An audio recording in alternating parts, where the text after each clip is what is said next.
traditional high earning man, so they don't have to work to pay any significant bills after being married and pregnant. But the funny thing is, many of you ladies talk about you want men to lead, but you have a problem with being under male authority. How many times have you heard somebody say, I want a man to lead? Turn around and have that very same woman wanting to question how a man leads. And that's not going to work. With men who are the bag, men who are purpose and goal driven, productive, competitive, successful men, they're not going to come home and negotiate power with you. I lead, you follow. I have all the responsibility. I make a world to where you can sit down and I take care of everything. You have to be under my authority. And what that means is you have to trust in the fact that I know what I'm doing, to where I'm not going to have you nag me. Listen up, butt slut.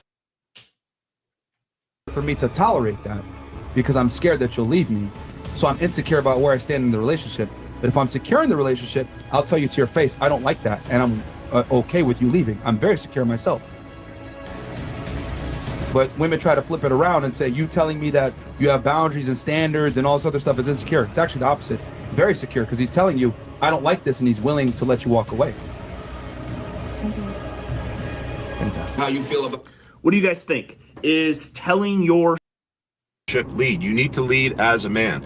Women want to look up to a giant. They don't want to lead a man. Despite what they've been telling you, despite what all the boss girls out there are going on about, they don't want to lead you. They want to be led. They want the choices to be made. Meet me at this time. Wear this. We're going to do this. And if she says no, or I don't go out, or I need this for a first date, good, fuck off. Go away. I don't need somebody unnecessarily complicating my life. That's how you should handle it, guys. Like I said, when I was single, I never ever had a problem with a chick going, oh, well, you know, you got to do this, that, and spend at least $400 to go out with me. Women were very enthusiastic to meet for a drink or a coffee or a stroll in a park or any combination of those things. It's very simple. Keep it simple. Sniff them out on the first date. Create some desire. Create her wanting more. She's going to want some enthusiasm with you. Even though I know I'm weak in this area, I want to still man it, which could lead to destruction for the overall team. Okay. Does it make sense? It makes sense. If a man leads, they will need to submit to male authority. And while this isn't entirely untrue, it is invested with a fear that may not be wholly justified. In many cases, it may even be in the woman's best interests to follow. However, the men in question need to approach this with sufficient knowledge and tact in order to allay their anxieties. Every single couple that I've known to have that sort of dynamic has either broken up in a very messy divorce or something of that sort. I'm not saying that it can't work, but I don't think that it's the majority of those types of relationships. So any women here who have been kind of the leader or the dominant one in the relationship? Drove me to hell, drove me crazy. I wanted to leave. It was horrible. It drove you to hell. Yeah. Was it because he was lacking in some way, or at least you thought you wanted to be that way? I thought I wanted to be that way. I've had 3 monogamous relationships in my life. They were all so sweet, so kind, treated me like a princess. But essentially, the masculinity was lacking, like big. There was no leadership, there was no direction. I had to fulfill the nurturing role and then the planning role, and there was no establishment of like what our roles were. I'm just going to say this right now. Every single... What's up, guys? Welcome to my live stream tonight. I have a special guest, and we are going to be talking about controlling versus leadership in relationships. So my special guest is Ryan Michler. I want to go ahead and welcome him in. Hi, Ryan. How are you? Hey, good, Gia. Glad to see you. Glad to be here tonight.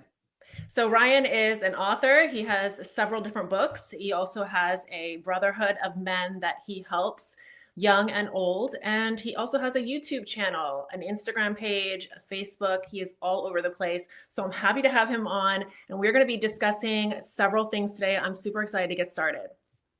So Ryan, why don't you tell the guest a little bit, if they haven't been following you, a little bit about yourself?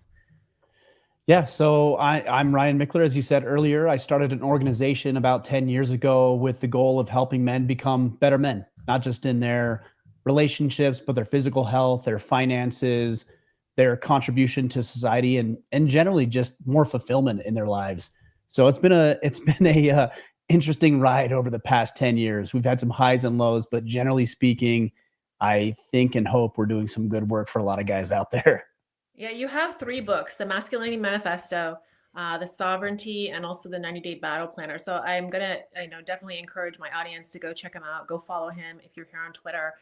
Go check out some of his stuff. I think this is right up your alley, this subject, and we're going to be diving into some really difficult questions today. I know people tend to think that leadership is being in charge, which it is, but it has more to do with how your responsibilities toward those under your charge, right? There's a lot of responsibility that comes with it. So your losses, your wins, they're all on you. It takes a lot. So one of my first questions that I wanted to get into is defining what respect and what leadership is, because I think that there is a lot of miscommunication on Twitter about what it actually means. There's always the fear-based way to lead, and then there is the true respectful leadership, which is actually going to take extraordinary abilities to achieve. Well, yeah, and I think a lot of times we think of leadership, you had mentioned it earlier, with our ability to get things done, right? To make sure things get done, to take care of those under your charge. At the end of the day, I think leadership is about making sure that things get accomplished in the most effective manner possible. And one thing that I get a little frustrated with when I see it, especially online, is these men who tend to gravitate more towards the zero F's mentality. Like, I don't care what anybody else thinks. It's my way or the highway. Because to me, at least in my experience, that does not invoke anybody wanting to follow you. Contrary to popular belief, I do actually care what some people think of me. I care about, for example, what my kids think about me. I care, for example, about what the people who read my books or listen to the podcast think about me, because if I lead coming from a place of influence, I have the better ability to serve them, to guide them, to instruct them, to influence them, and ultimately get them to a place they could not have imagined going on their own. And I think that's a problem. When we see it on Twitter and 40 characters, I know that's kind of the old way, but 40 characters on Twitter that says, I'm the man, do it like I should do it. I saw a lot of the clips that you had posted earlier. And although I agree with some of the sentiments, the approach is antithetical to effective leadership and does not foster people wanting to be following others and individuals.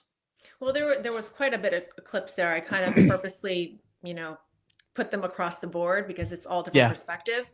And I think that we'll probably go back into them and really pull out like how, just different outlooks on things and why they came to that conclusion. Because, we have to understand that what is today is very different than what should be.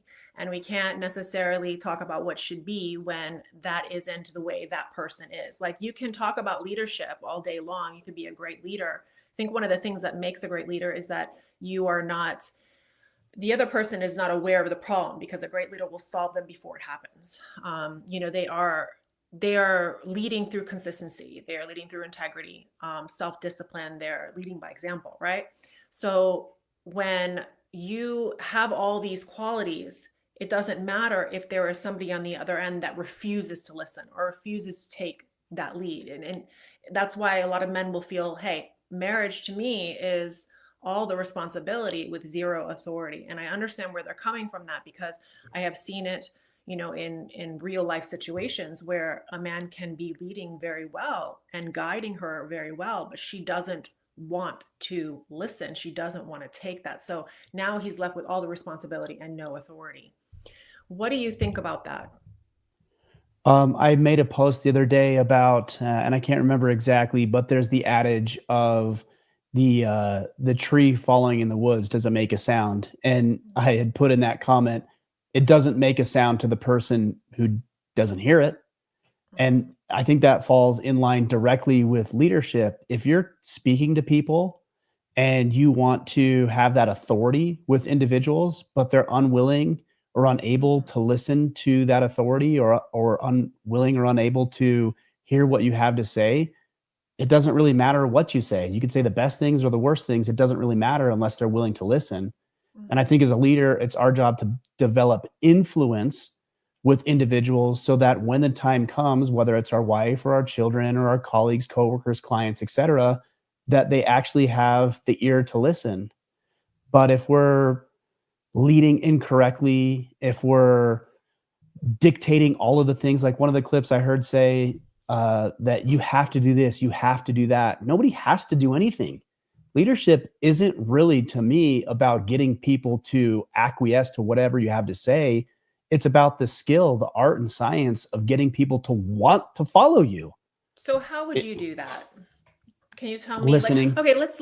You know what? Actually, there was a tweet today that I want to pull up because I think it's a very, it's relevant to what we see in a lot of the modern relationships today. Let me pull that up and we'll just like read from it. Let me pull it in.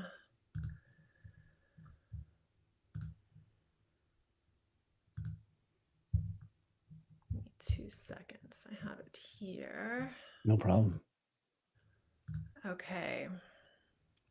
She says, I have a male friend. He's unhappily married and looking for advice. He works full time. His wife doesn't work much. Okay, she occasionally sells Mary Kay makeup online, but she works few hours and makes little money compared to him. He definitely is the breadwinner and pays almost all the bills. Despite him being the breadwinner, she only does half the housework. She expects him to do the other half because she says it's 2025 and men are capable of doing housework too.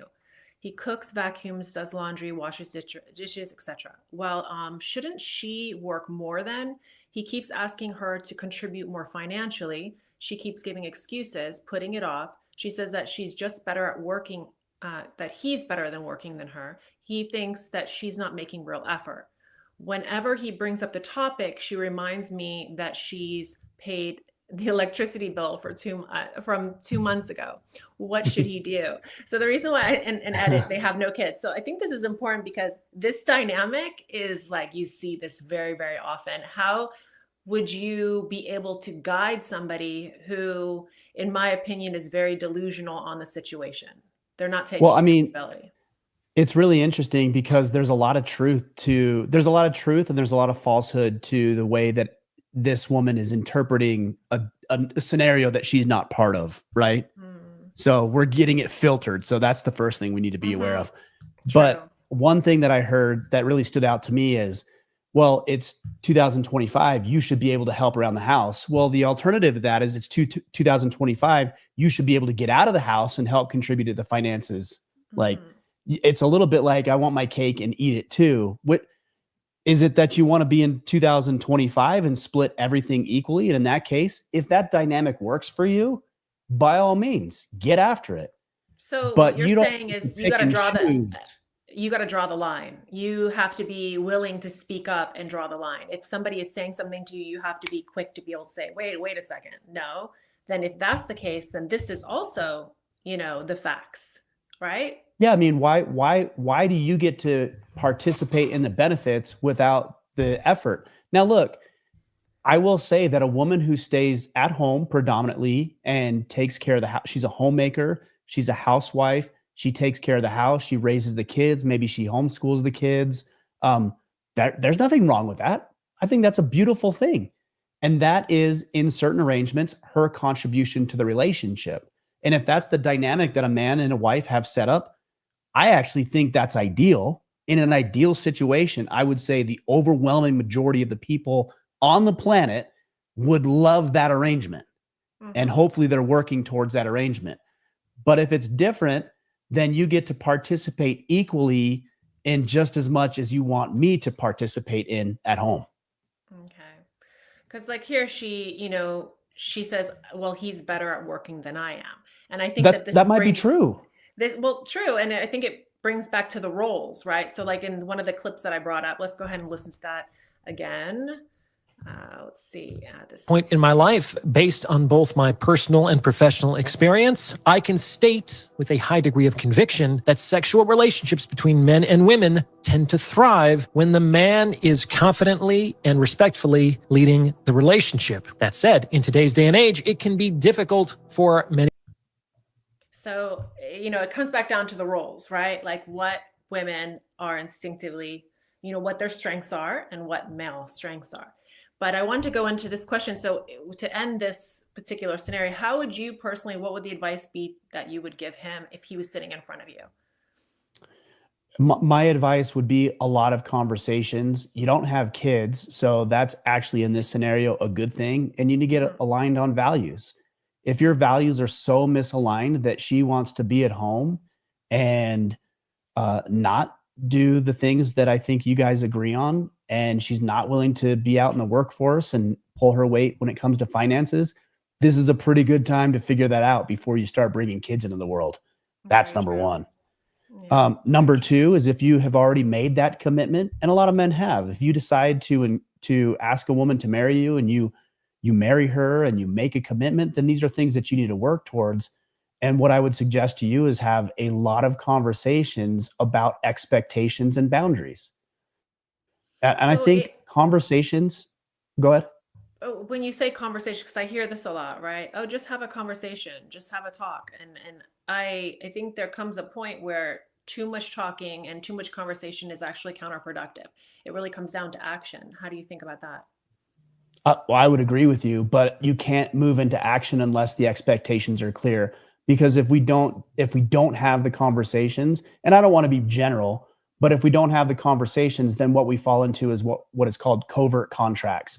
Whereas, for the sake of argument, gee, if you and I were in a relationship and I had an expectation of you, but I didn't communicate it to you, then it's not fair for me to hold you to the standard that I didn't communicate to you.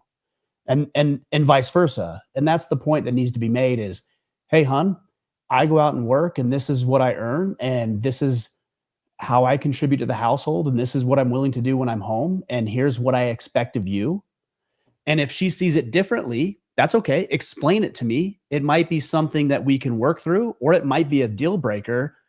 And that's where the action comes in. You need to decide if we're completely misaligned on how each of us are going to show up in this relationship. This might not be a relationship worth pursuing. If we can find some alignment with a little gray area, I'm willing to acknowledge that if he comes home and she's had a hard day, like can he not pick up his stuff or help cook dinner or put the dishes away? Like, I don't think that's a big deal. But you guys figure that out with your own dynamic and then figure out what is acceptable, what is a gray area, and what is a deal breaker, and act accordingly as soon as possible. So you'll hear women say things like, he always makes me feel bad about myself, or he doesn't like it when I have fun without him. You'll hear this from modern women a lot, especially younger women. He's extremely jealous. He's never wrong. He always gives me guilt trips. And I think that when you are trying to have a conversation with somebody who is not really realistic about the situation, for instance, this woman here who is not being realistic about the situation, when you have conversations with them, they will flip it back on you. They will say things like, well, no, I am doing this, or, you're making me feel bad about myself, or you don't enjoy, you don't like it when I have a good time without you. Like, these are the things that women will do to manipulate the situation, to manipulate the conversation. So when you have to move into action, let's say you're having to, because every single time I have a talk with anybody or any couple, I always talk about becoming aware of the situation. So when you say conversation and communication, that's becoming aware of the situation. That's talking about your expectations. But now we got to move into leading by example, and we got to move into the consequences, which is the last part, and usually the part that most people struggle to really follow through on, right? Because they might say something like, well, this is what I'm going to do because this is a deal breaker, but then they don't follow through. And this is where they don't show the integrity, and people, when you don't show integrity, they're not going to listen to anything that comes out of your mouth. So conversation goes out the window. And that's why I say sometimes conversation, it's too much. There's too much talk. It's time to do. Well, you also have to be careful, and a lot of men do this. You don't need to intimidate or bluff. So if you say, hey, this is a deal breaker for me, you damn well better mean it's a deal breaker for you.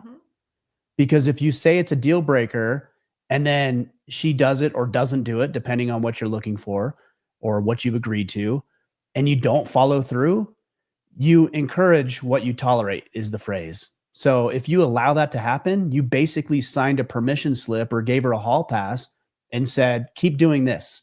I like it when you do this, because that's how she's going to interpret it. If you're going to bluff, just be prepared for the demise of your relationship. If you can live with it, fine. If you can't, then don't bluff. Be honest about it and then follow through on it. What about in a dating, let's say, forget marriage. Let's talk about the men who are dating. how would you handle that? Because a lot of times in the dating stage, people don't talk about their expectations. They don't even really get to know the person.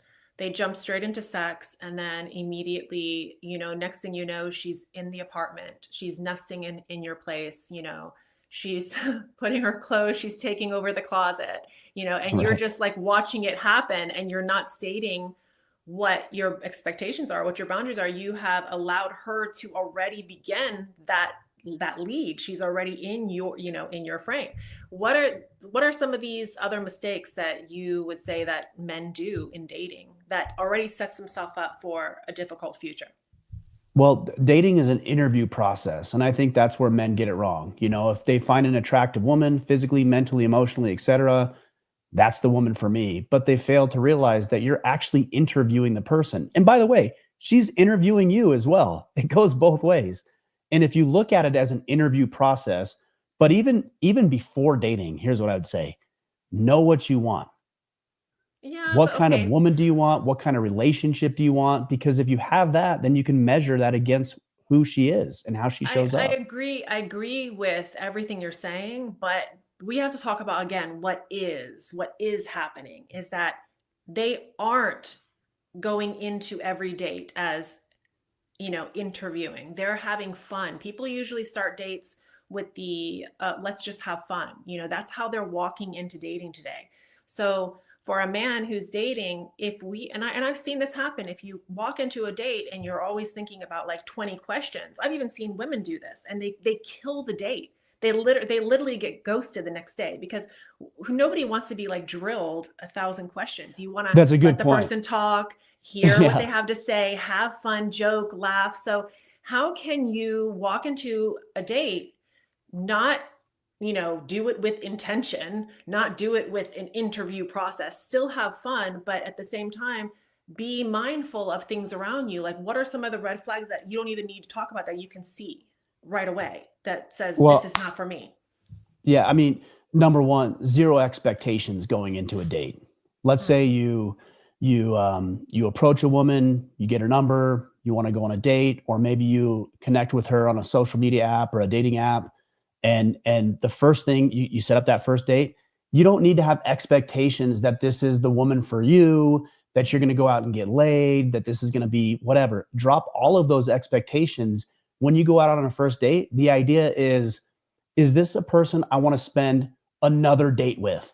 That's it. So I'm not interviewing somebody to see if I'm going to spend the next 40 years of my life with them. I'm just trying to figure out, is this somebody I actually enjoy being around? And is it worth having a second date with, and a third date, and a fourth date, and so on, but taking it one step at a time? But sure, there's red flags. I mean, you could talk about things as basic as what she talks about, what her interests are, how often she talks about her ex. Does she show up on time? Does she respect you? Does she listen to you? What's her relationship with other men or fathers? I mean, there's all sorts of things you could just pick up on in social cues without asking any questions at all. What are some of the biggest mistakes that a man will do, like immediately walking into a new relationship? What's some of Wanting to them? get laid. Okay. That's an issue. And it's an issue because once you start involving physical intimacy, we as men, because we are so physically hardwired, tend to overlook the red flags that come up. And we might even express explicitly, well, I know that dot, dot, dot, but I really love her, or but we had a great time together.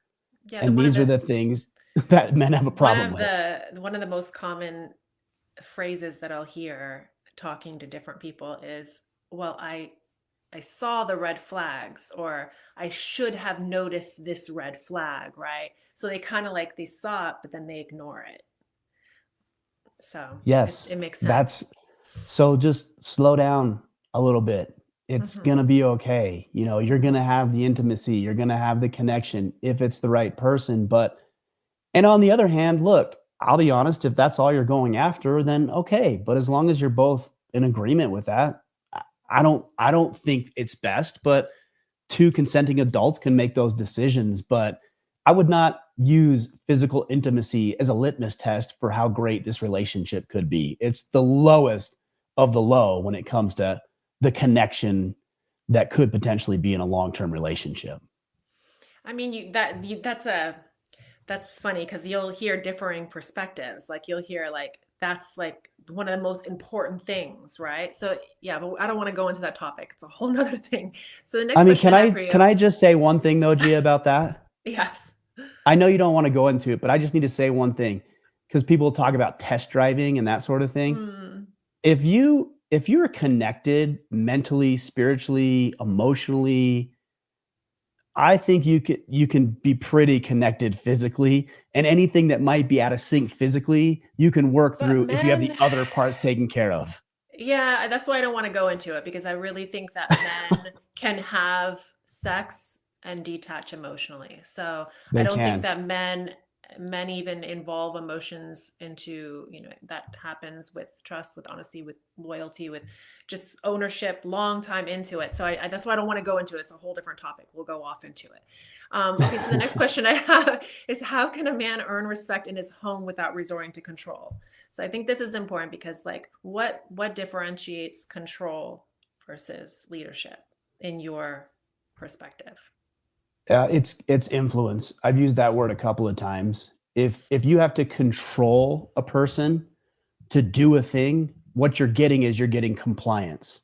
So I So like the you word, s- I like to use the word guidance. I don't like to use the word influence, but I think that is along the same lines, right? You're guiding her. Probably, yeah. I mean, I, yes, guiding for sure. Why don't you like influence though? I'm just curious. I guess it can be influence, I think that for me, I believe that upbringing is really important, right? So if the parents did a really good job in influencing her, right? Or influencing him, that they already have their values. They have, a strong sense of qualities like honesty, integrity. So they're going to have that. So a man is naturally going to guide her because for a woman anyways, they want to know that they can go to a man and ask him, like, babe, what do you think of this? And he's going to be able to like either fix this or offer a solution. If a man offers no solution whatsoever to a problem, or to anything that she brings to him, that's not a good sign. I mean, that's considering it's a healthy woman and that's a healthy man. Hmm.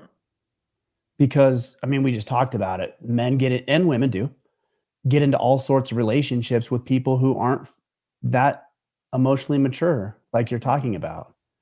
And I think in your situation that you just described, absolutely. If a woman comes to you and says that, I mean, that's a really healthy woman who says that.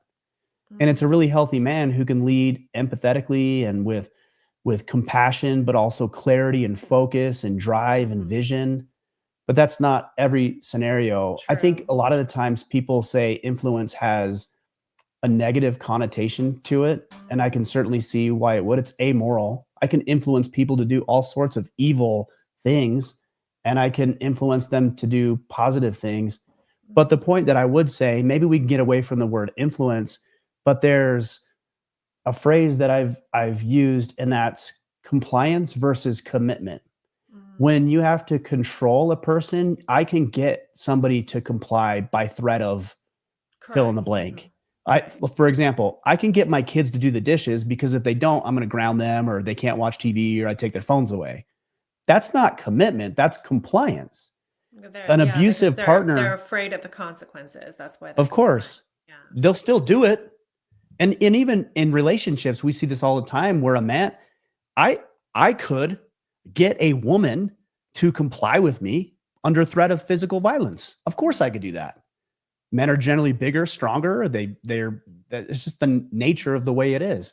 Of course I could do that, but I'm not I looking think for that compliance. it leads to resentment if you go that route. It will Absolutely. inevitably end the relationship long term. So that's why What I I said want true is respect commitment, has to be built through extraordinary ability. She has to like really trust and know that that you'll guide her the right way. which means that we as men generally might need to do a little bit more listening than we do talking. and asking questions, I can actually you're doing it right now. You're doing a fantastic job. In fact, you use the word guidance. You're guiding this conversation by asking good, thoughtful questions. That's exactly what you're doing right now. And you can do the same thing in a romantic relationship or a platonic relationship, a relationship with your children. You can guide a conversation and lead people to come up with their own answers through questions alone without ever having to assert yourself by saying you should do fill in the blank. Yeah, the should word. You know, I always say if you're going to use the should word, it's kind of living in fantasy. It's not like what's happening now. You have to go with what is like a need and what actually is happening, not what you should do. And what is happening is always subjective too. What I think is happening in a relationship or scenario is different than what she might think is happening. Correct. Okay, so let's listen to this video again. I thought this one was good. Let's go with this. That I know that have a relationship where the woman is the more dominant person in the relationship, it never works out. Every single couple that I've known to have that sort of dynamic has either broken up in a very messy divorce or something of that sort. I'm not saying that it can't work, but I don't think that it's the majority of those types of relationships. So any women here who have been kind of the leader or the dominant one in the relationship? Drove me to hell, drove me crazy. I wanted to leave. It was horrible. It drove you to hell. Yeah. Was it because he was lacking in some way, or at least you thought you wanted to be that way? I thought I wanted to be that way. I've had 3 monogamous relationships in my life. They were all so sweet, so kind, treated me like a princess. But essentially, the masculinity was lacking, like big. There was no leadership, there was no direction. I had to fulfill the nurturing role and then the planning role, and there was no establishment of like what our roles were. That I hear this from women a lot, and they'll say stuff like, well, I felt like I had to do this, so I did it and it didn't make me any happier. Why do you feel that this is happening in relationships? I have my own idea on it, but I'd love to hear your thoughts. I mean, I think this is the nice guy versus bad boy dichotomy, right? And those are two opposite ends of the spectrum. The quote unquote nice guy is the passive, cowardly wimp who lets everybody step all over him. And he's nice. He says good things. He makes a woman feel good, but he basically equates to a lapdog that she carries around, which is fun for about a month. And then she gets really bored and tired of what this lapdog does because she's having to provide the lapdog with all of the resources without the lapdog providing anything in return. And then on the opposite. Don't you think that it has something to do with how the relationship dynamic started? Like when I talked about they start dating and next thing you know, she's putting stuff in the closet and then that leads to something else. I think that doesn't just happen overnight. Like a man doesn't just overnight become a lapdog. It's like a slow, gradual tolerating things. And then he just like gives up and just lets her take the lead. You don't think that there's any validity to that? Well, I do. I think some men are just inherently lapdogs. They've been conditioned through 20, 30, 40 years of their life to just be that way immediately. But condition from what? Like, what do you think? Single mothers? Like what? Their moms. Them? Of course, their moms. Their moms and their school teachers. Of course. Who else would it be from? Be a good boy. Sit down. Be quiet. Color within the lines. Don't cause issues. Shake hands. Don't fight. Of course. They're conditioned for decades of their lives to just listen to women and to do what they're told by women. And they're confused and they're frustrated. And a lot of these guys eventually will lash out in very violent ways in times. I actually did a video on this. I said that it's always the nice guy that ends up becoming very violent over time because what he's done is always done what everybody else has wanted him to do. And there comes a point where something just cracks and he goes violent. I think the best thing a guy, to your point though, Gia, about men who become this gradually over time, I think these are men who are afraid of confrontation because they know, and you talked about it earlier, when guys see the red flags, they're like, I saw the red flags or I should have seen them. No, they did see them, but they were afraid to have a conversation because they're so scarce in their resources and their own conviction that if I lose this one, there's never going to be another woman or something to come into my life. Well, they don't get as much attention. I think in general, men don't get as much attention or options. There are some, right, men that have tons of options, but in general, the small right, percentage, sure. they don't. So if they find a woman who's interested in being there, they want to, hold on with dear life. And I think that what do they have really when they draw that line? The real control is walking away. Like, what can a man do other than walk away to apply consequences? Nip it as soon as you can. But as what soon does that as mean? you, Like, what specific? well, give me an example that a woman would do where a guy's like, I don't know how I feel about this. Like giving a key to an Sex. apartment. Let's talk about sex. Let's go right into the sex issue, because I hear that over and over again. I'm not getting any sex. We barely have any sex. I've talked to her. She's never in the mood. What do I do? What leeway, what dread? Do we move into dread? What are the consequences? What can a man do other than threaten to leave? Well, I think you should ask her what she needs in order to be intimate. Like, that's a fair question. But that leads it. See, I don't agree with that. Because in my own marriage, for instance, it was before I was very aware of what's going on, I had to do the work. I had to double down on my responsibilities. It wasn't anything he needed to do. It was me. I had to do the work. So I don't agree with, what is she going to her and saying, what do you need? Yes, you can definitely have the hard conversation. Hey, what's going on here? Hey, this is not acceptable. But I think ultimately it comes down to, if a woman isn't being attentive to her husband and isn't wanting to please him, yeah, there is definitely some deeper things there. I've discussed this in many other threads, but it comes down to applying it and taking action. And I think with women, what they do is they get very used to very comfortable situations. They get into comfort mode and their habits take over. So even with working out, like for instance, with myself, I'm sorry, you can hear my dogs. That's okay. Is it a lap dog? I have little Pomeranians. It is a lap dog. I knew it. They don't shut up. But even in fitness, I don't want to be in the gym sometimes. Like, I am crying sometimes with my reps and putting the weight on. And I love fitness, but every day does feel like work. It's going to feel like work. So when you hear sayings like, always do what you love and it will never feel like work, I kind of laugh at those quotes. Yeah, because I'm like, silly. That's not factual. There's going to be days, I love my husband, there's going to be days that it feels like work. Like, even when it comes to certain things in the household, like just responsibilities, you're not always going to love every single process, but it's in doing them consistently and pushing yourself to do the small things every single day, that you build up an adversity to tolerance. And then before you know it, you get better and better thriving in that adversity. So I think that women in our world today are given too many comforts, too many privileges. They have too much. And by saying, hey, what can I do for you? She's going to say, oh, I need you to help me with the chores. It's always the same things. I need you to help me with the chores. I need some time off. I need some time to myself. It's always the same thing. No, as a woman, you have to get to a point where you take responsibility and you do the hard things every single day. And you don't worry about, oh, he's not doing what he's doing. I don't worry about what he's not doing. I worry about what I'm doing. And I think that we have to start talking to women and understanding that it's habitual. Like, when you stop having sex for days and days and days, you get to a point where you don't want it. It doesn't come to your head. Like, the more women don't have sex, the more they don't want sex. It's different for a guy. The more the less he has, the more he wants. So it's right. A completely different dynamic. Well, let me say this.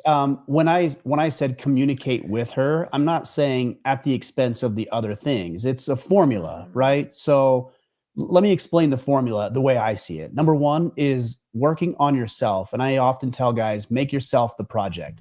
So get out of debt, build wealth, get promotions, start businesses, go work out, lose weight, compete in physical challenges, have friendships, have hobbies, get good at other hobbies, have an entirely different world outside of her. Absolutely. Mm-hmm. That's part of it. That's not the only, because if that's all you do, then you'll never want to spend time with her again. Mm-hmm. And she won't want to spend time with you if that's all you do. So there's another component, which is the communication. Oh, go He ahead. has my husband has his bike club. He goes, does his motorcycles. He goes, does his, they're on the range. Like he has his own passions. I have my own passions. You need that. It's a As healthy it should thing. be. Yeah, as it should be. And then there's the communication piece. Hey, babe, we haven't had sex for a while. What's up? Is there anything going on that I can help with? Are you dealing with stress? Are you having a hard time? Is there something that I think that's entirely appropriate. That's might be where we disagree a little bit. And then there's the other side, which is assertiveness. How many times does a man want sex and he's like, well, she never initiates. Bro, get home and get after it. Like, Yeah. romance her, wine and dine her a little bit. Like, tell her what you're after. Like, turn her on. Yeah. And I think if you combine a lot of things, then you're going to get the results. And early on, if you don't get those results, frankly, it just might be a misalignment in the way that you show and receive connection with a partner. And that's actually pretty good to know, because I wouldn't want to be in a relationship like that long term. Exactly. Now, I know we're kind of getting down to the end of this. So I want to just make sure, because we do have quite a bit of questions in here. I know, like here, they really want to know. I'm just going to go over this question one last time. What qualities separates a real leader from someone who just demands obedience or dominance? What would you, if you could, in a nutshell, how could you help the audience understand that? It's humility. Mhm. It's moving from I have to get it all done and I have to have everything figured out to I have to make sure everything gets done. And I may not be the best person to do this, but I have people around me that I can enlist, motivate, and inspire to get things done. It's just humility. So you think it's just removing pride? That's all it is. Like, men are notorious for this is I have to know how to do it. And here's the problem with society in a little bit, and this might go down a rabbit hole, and we don't need to go down here, but men are constantly mocked. I see this over the past 10 years, constantly mocked when they try to do something that they should quote unquote already know how to do. And they're like, I can't believe you'd spend money on that. I can't believe you'd spend time. I can't believe you'd hire a coach. You don't know how to do that. And so they get mocked for going out to learn it. But conversely, then they get mocked if they don't go out and do it because they don't know how to do it. And then you get mocked for being an idiot. Mm-hmm. It's like, well, what do you want me to do? Like, I never learned how to do these things. So I'm going to go hire a coach or a mentor or invest in a course or a program. You're going to make fun of me. But if I don't do that, you're going to make fun of me. I don't know what you want me to do here. But that's why I believe that women, their superpower is empathy and compassion. But I think we're losing that in women. And so they're expecting men to be ready-made, and you can't expect a man to be ready-made. Like, that's just not realistic. Like, he's going to learn, even if he came from a good upbringing, even if he had a really great father in his life, there is going to be a learning curve, right? Taking on a family, taking on a wife, there's going to be a learning curve. So I think as a woman, you have to be willing to, if he makes a mistake, be empathetic, be there and suffer with him. Like, I say that, like, you have to be willing. If things go wrong, you don't turn around and say, oh, I told you so. No, you're going to have to suffer with him and help him learn. And the next time he's going to do better. And then the next time he fails, he's going to do a little bit better. And I just think that that's something that we're losing with women. So they're not understanding that every action has a reaction. And while we want men to be leaders, there is going to be an element of us having to want to, to follow and to let him take the lead. And there are going to be times when there is going to be some control in place. Like there was this one video. Let's look over it really quick because I think this is an important one. And I did want to touch on this one. Is it this one? I think it's this one. Worldwide, realizing that womanism, feminism, being strong, independent, college Hold on, let me pull it back up. No problem. It was the one with Myron, because I think I hear this from women so much. And it's like, no, like you have to, let me find it.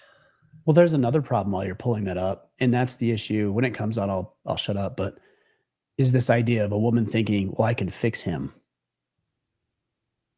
And that's a thing we have to be careful of as well. Of like, a woman can't fix a man. First of all, I don't think he's broken. but there's not anything you can do. It takes other men in his life to help him come to the realization of what he can and can't do and what he should do and should not do. We'll come back to, I guess, another time because I don't want to take too much time looking for it. But it basically was talking about women, how they think it's controlling when a man talks about, oh, I need you to change, or I don't want you to wear this, or I need you to do, whatever, XYZ, whatever it is. I don't want you to have girls' night. You'll hear, oh, he's controlling, or he doesn't want me to have a good time when I'm not with him. And it's like, no, he understands a man better than any man. Like you're not going to understand a man, right? I always get grief about this, Gia, and you might give me grief right now. Women are very naive about the motives of men. Absolutely. Like, I don't know what it is, but like women are notorious for saying, he's my friend. You know what? That guy, your friend, quote unquote, would sleep with you at a moment's notice. You might be his friend. He is not your friend. He's looking for an opening. Yeah. So I think like that's important. I think that while a man can learn everything that he needs to do and double down on his responsibilities, I think that women should also do the same. And if one's doing it and the other isn't, you're going to have an off balance. There's just no way around it. Well, there's also, in the scenario you just painted, just a level of respect. I mean, if you're in a committed relationship, no man or woman should even remotely or possibly open the door to infidelity. And that's just a level of respect to your partner. That's all that comes down to. Yeah, but women, because I don't know if some of them are naive, yes, but some of them know, but they just want the excitement of it. That's why I said, like, they want the attention. Sure. Yeah, we've now we're at the point where inconsistency is excitement to women. So if a man has integrity, shows up, dependable, stable, they're like, that's boring, So we have that side of it. But one of those guys, Gia, no, you can't. A man can actually, I'm going to use the word influence. You know what a man can do in a committed relationship? Excuse me, show up on Friday night and say, hey, I got tickets to the show and I got us reservations at 7:00 for that restaurant that we love. And I already lined up a babysitter. So get that black dress on that I really like, because we're leaving at 6:00. My man can absolutely learn from that. Oh yeah. Yeah. I when I'm, because I have this one-on-one where we do the Telegram, and they'll be sending these text messages from women, and I'll be kind of like guiding them how to text back, because otherwise if they text, she goes ghost. She just like disappears. Yeah. It's so funny. I don't know. It's a tough one. Is there anything else that you want to go over before we close for today? I mean, I actually appreciate the pushback. I think it's good to have these challenging conversations, and your women are messing up exclusively. I think we come at it from two different angles, and I've never really considered men at odds with women or women at odds with men. I think we're very complementary. And the other thing I would say, the last thing I'll say on this, is that men and women will both often say, I don't understand the opposite sex. So men will say, I don't understand women. Women will say, I don't understand men. Good. You're not supposed to. If you understood them, there would be no reason or intrigue or fascination with women. I'm fascinated by them because I don't understand them. This is what I tell people. I said, you're not supposed to know what other women or other men are thinking. You're only supposed to figure out what your man or your woman is doing. So get to know your man, get to know your woman, and then forget everyone else, because this world doesn't even know what they want. So why are you trying to worry about the whole world? Just worry about what you have in your circle. There's one other thing I would say, and it's just honesty in your relationships. Like if you're struggling with something, maybe your wife or your girlfriend is doing something you don't like, then just be honest and say, hey babe, you know what? You do this thing and I feel this way when you do that. I don't appreciate it. And I would expect that she would say the same thing to you. If you can't have that level of honesty early and often, it's going to be a wild ride. Not a good one. Very true. I want to go over this question for you, because I had somebody come in. They said, what if she shames in the attempt to get her way? What if she puts you down? Like she uses things like, be a real man or man up, or you'll hear these kind of sayings. How would you handle a woman like this? How would you handle that situation? What I just said. So if she says that, like, oh, be a real man, say, hey, you know what? I think you mean good. I think you want me to step up into my potential. But when you say it like that, I don't appreciate it. It actually diminishes the value that I bring to the relationship now. And here's a better way you can say that. And if she does that, then good, fine. Everything's corrected. If she doesn't do that, then that's why you do it quick, early, and often, because if she's not willing to do that, that's not a person you need to be in a relationship with. Because trust me, it'll get worse. They repeat what they hear. Women are really good at repeating what they hear. So like when she uses those phrases, I want men to understand that she probably heard that somewhere and she thought that that was like something she, like a good thing to do. And I think that men need to start speaking up and saying, wait a second, no, or if she puts you in a position of like, hey, you don't do this. Well, it's like, no, I don't. And your problem is exactly like, there needs to be a point where how you respond is not in a way that is counterproductive for you, right? Like the way you respond to a woman, it doesn't need to be at her level. It needs to be at a point where she has to think, oh, wow, like he handled himself very well. That in itself builds respect. Right. I mean, that goes back to, I don't know if we even talked about this, but the emotional control. So a woman might say something to you just to poke at you a little bit, just to see. Like, I don't know if she does it deliberately. I mean, sometimes maybe, but most of the time subconsciously. And then if you let her get to you, that's a red flag for her now. But if she says something like, hey, a real man would be like, yeah, I know I still have a long way to go, but or whatever, you make light of it or you joke around with her or play with her about it in a positive, constructive way. She's like, oh, nothing gets to this guy. And that's attractive, I think, to women. Oh yeah. Yeah. The self-control aspect. Absolutely. Totally. So everybody that is tuning in, I appreciate everybody being in this live stream. I am actually looking forward to doing more of them, probably once a week. And I thank you, Ryan, for coming on. Thank you. I want you all to go follow him here on Twitter. And also he has an IG page, Ryan Michler, and then a YouTube, Order of Man. And then the books, his site is orderofman.com. I definitely say check out Masculinity Manifesto if you guys want to read a good book. Sovereignty is also good. And the 90-day planner is some more of a way for them to like write and start journaling. What is that one? Yeah, so it's not a book. You had mentioned that earlier. It's not actually a book. It's a 90-day planning system for identifying what you want, creating objectives, creating daily to-dos and tasks based on what you want to accomplish, and then making sure you follow through on it. Awesome. Well, thank you again, Ryan. I appreciate it. Is there anything else you want to say to anybody that is listening? I'm just grateful for the opportunity. I love having conversations like this. Whether we agree or disagree, these are conversations that need to be had. So I appreciate the opportunity. Yeah, it was, I think you offered some great insight on how to handle the situation. It really comes down to, preaching and walking the walk. If you're going to say something, you have to follow through on it. And if not, then you can't be surprised as to why you're having a difficulty in leading. So lead by example. Agreed. Yeah, agreed. Okay. Thank you, Ryan. Thank you, everyone. Thank you. Stay tuned, guys, because I'll be coming back on at 8.